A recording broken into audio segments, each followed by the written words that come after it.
So those are the 5 steps. Let me talk through a case study to explain how we had implemented this for a large technology major in the US. So this was a player who had set up a mature net promoter score framework of measuring customer satisfaction. So they had different teams measuring the satisfaction and they were acting on the scores.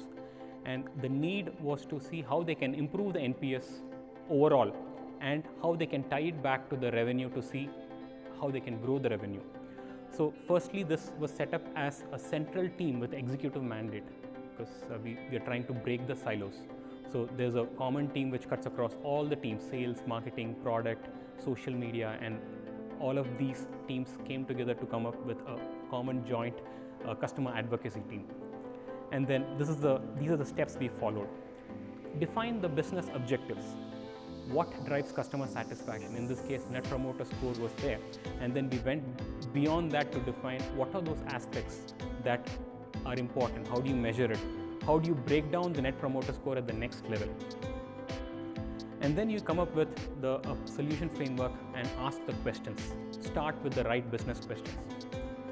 And then you bring in the relevant analytics. In this case, we brought in text analytics to look at what the customers are talking about, sentiment, and then we also deployed deep learning. I talked about some of the open AI kind of models. We deployed some models to understand and get deeper signals from the text. And then we rolled all of this up into integrated experience.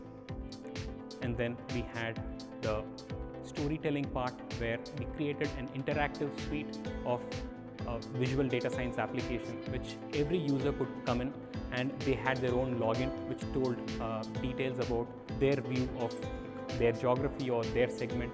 How is it doing? How does it map back to the overall satisfaction?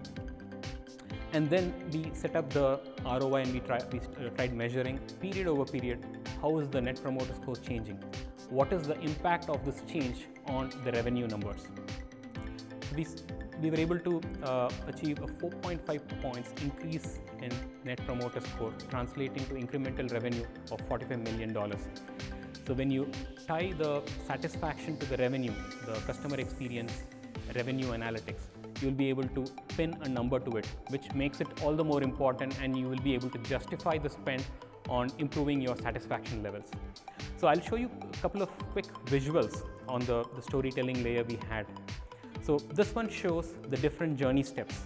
So we have 9 journey steps here, and each journey step we have the importance measured. Like I mentioned, each journey step has a certain importance based on how it contributes to the overall satisfaction score. So now we have this ranked quarter 1 to quarter 4. The one at the first, the top is customer service. So you can see now with the interactive one, it shows that the customer service is number 1, has stayed number 1. Reorder and brand discovery have switched places a couple of quarters back and continue to be important. And there are a few others which are moving up and down. When you have this kind of a perspective, you will be able to visually say that these journey steps have moved up this quarter. Suddenly they have become more important. And then the next step is to tie this back onto the revenue. So we have understood the satisfaction and sentiment. How does it drive the revenue? So how many of you are familiar with this representation? A quick show of hands. Okay. So let me explain, not many people. So this is technically called the chord diagram. You don't have to worry about the name of the chart. On the left hand side, what you have is the quarter 2 rating. On the right hand side is the quarter 4. So we have the split up of customers into promoter, passive, detractor, and not responded.